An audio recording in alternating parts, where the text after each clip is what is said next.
very injured. Yeah, Most of the season. right. But that was the only time that he beat a winning team Hmm. above 500 by that margin.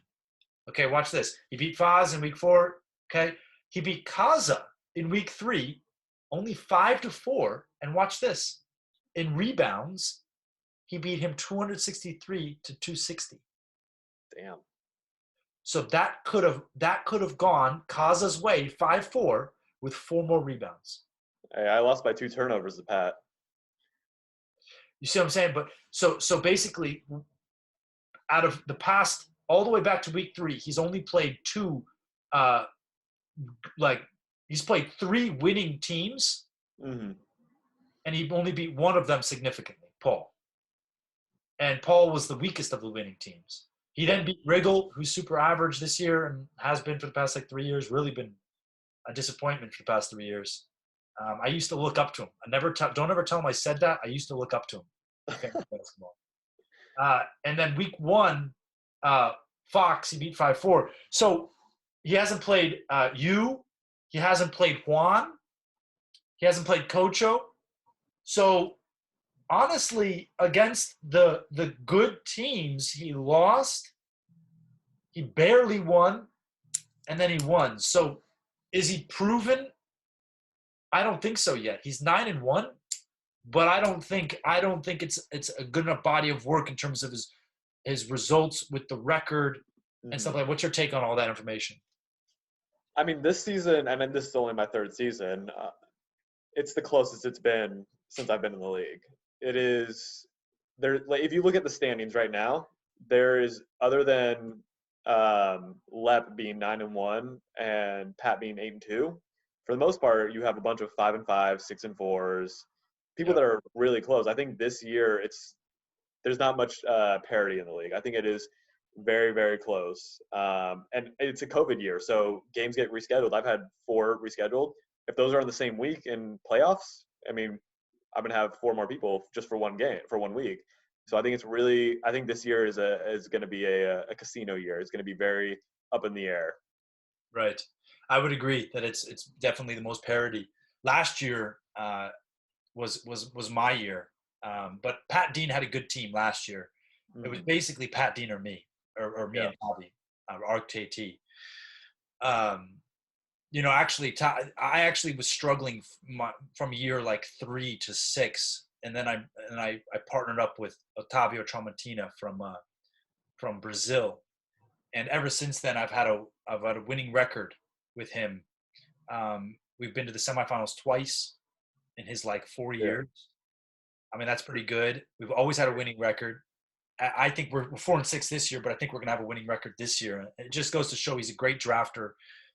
He holds me accountable on players I want to drop, I want to pick up and trade. So it's been a great addition for our organization. Yeah. That's why we call ourselves RKT. So, and by the way, this message today is brought to you by Bridgeport United Football Club, a semi-professional soccer team in Bridgeport. I don't know if you've heard of them, but you got to get a jersey. It's at www.bportutd.com. You can buy them right off in the jersey. We have a great team, and we do a lot in the community. I'm a part owner of the team. We have a U11 girls team that's completely free. We've gotten the girls soccer kits that fit them. We've got them soccer cleats that fit them, a soccer ball. This is all free. And we're going to coach them, in games and stuff like that. We've given away over 1,000 books in Bridgeport. So it's not just a pro team, it's more than that. And I was about to call you out for calling it a jersey, and then when you switched the under 11, you called it a kit. So bravo. yeah, I know. Well, it's like the English term to call it kit, right? Yeah, it's like the pitch or the field.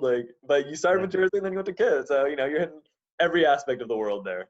Yeah, I just kind of wish I had an English accent, but I don't.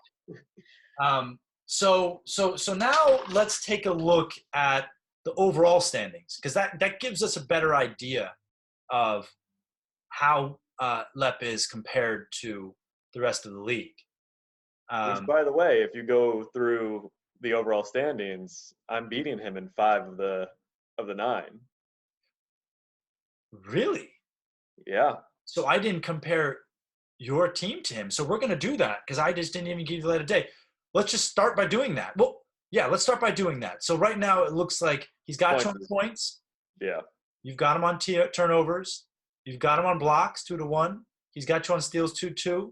He's got you on assists 3-2. You've got him on rebounds 3-3. You've got him on threes 4-3. Free throw percentage 5. See, that's why I brought you on here, dude. I didn't even consider you. All right, so let's go back to that. I'm writing that down. Granted, I will probably have more turnovers because I've had Aaron Gordon and Otto Porter Jr. out for a while. So that is one thing I could easily lose in. So it's almost like bringing them back might be an issue for you. Exactly. Could be. Who knows? I mean, maybe he has a down week or I have a good week in field goal.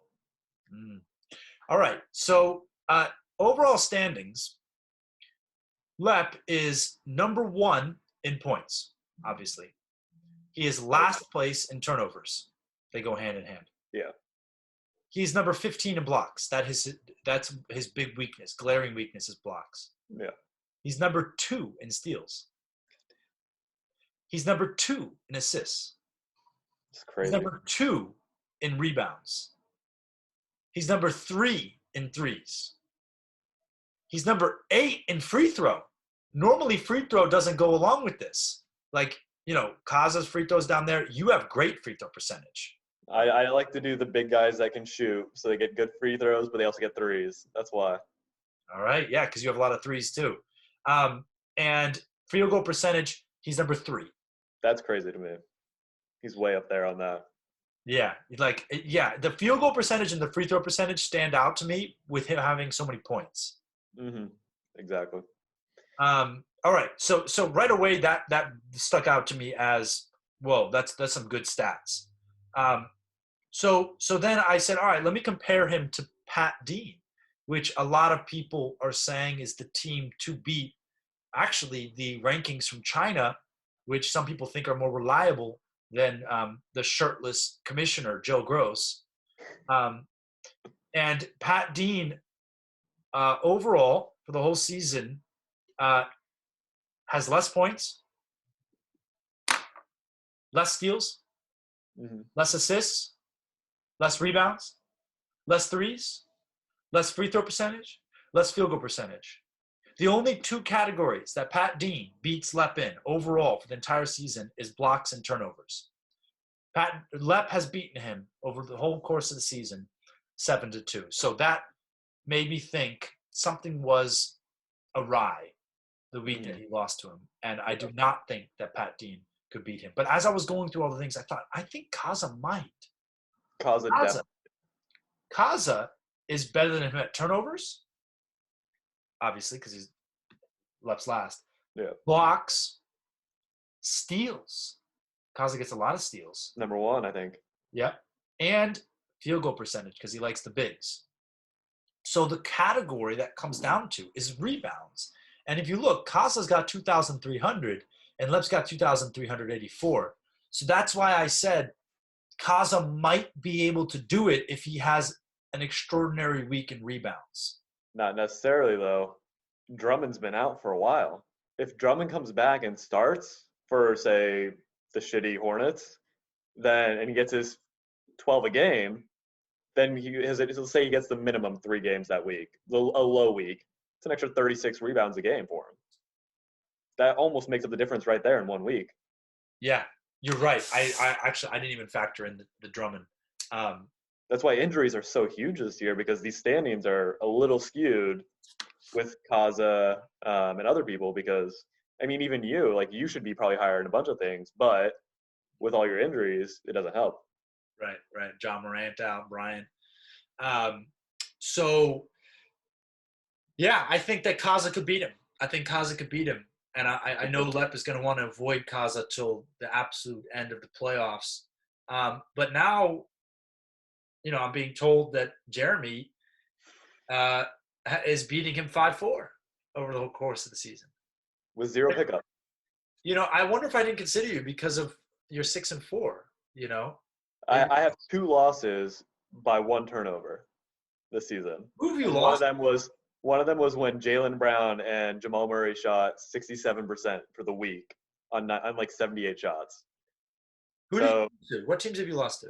I lost to Nos, and No. that was when Jamal Murray and Jaylen Brown shot 67% that week on like 72 or 78 shots. So it was literally just like not going to win points, not going to win field goal, anything because they went off. I lost to Pat by 1 turnover as well. Lost to China. I'm not sure who my other loss is actually, which I'm sure they'll probably be upset by. Juan. It was Juan, I think. Juan, yeah. Those are good. I mean, Pat, Juan, China's always a tough manager to beat. He's kind of like Riggle. Like, just, even if he has a bad team, he'll figure out a way. We'll not talk about the other one. Yeah, but I can't believe you lost to Nos. Dude, Jamal Murray and fucking Jaylen Brown just went off and just like bent me over. It sucked. Damn, I could not endure such a thing. I couldn't believe it when it happened. I told Nos to set his lineup too, which totally bucked me. I would have won if I didn't tell him to set his lineup. Oh my God, he told him to set his lineup and lost to him. Yeah. All right, so let's look at his team. Like, why are these points so high? Well, it starts at the top with this guy right here. When did he get drafted? Let's see when he got drafted. 84th. This dude is playing. Why is it not all-star? Like, this is not all-star numbers, but it's close to it, dude. Look at those steals. Yeah. Look at those steals. All right. Solid assists. Decent points. For a point guard, great rebounds. Yeah. This dude is balling out. And look at this video. Sexton almost hits his head on the backboard. So you're talking about a player that jumps out the roof. You don't see that. I haven't seen a headline like that since like LeBron. Like, you know what I'm saying? They're so excited about, as they say in Cleveland, Sexland with him and Garland. Yeah. Yeah, dude, this guy is playing better than 84th pick. Yeah. 100%. Actually, I thought that was a bad pick. Like, I would not have. I don't know, Sexton 84th. I would not have. That's the thing though, you got to take chances in this league. If you're gonna win, you got to do it.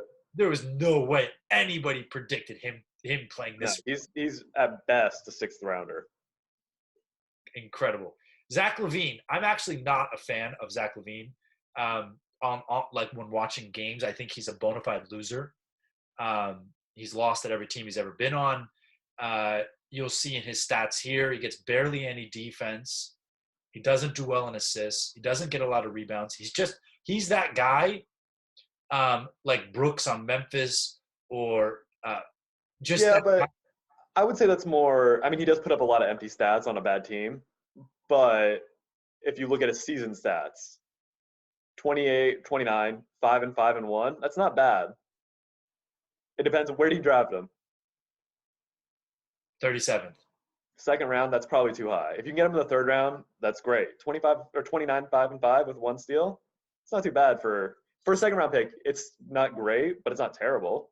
No, well, the thing is with fantasy, looking at this body of work, look at those points and probably a lot of threes in there. Yeah. I think it's a fine pick for a 2nd round. I think it's a fine pick for fantasy. I'm just saying I don't like him as a player.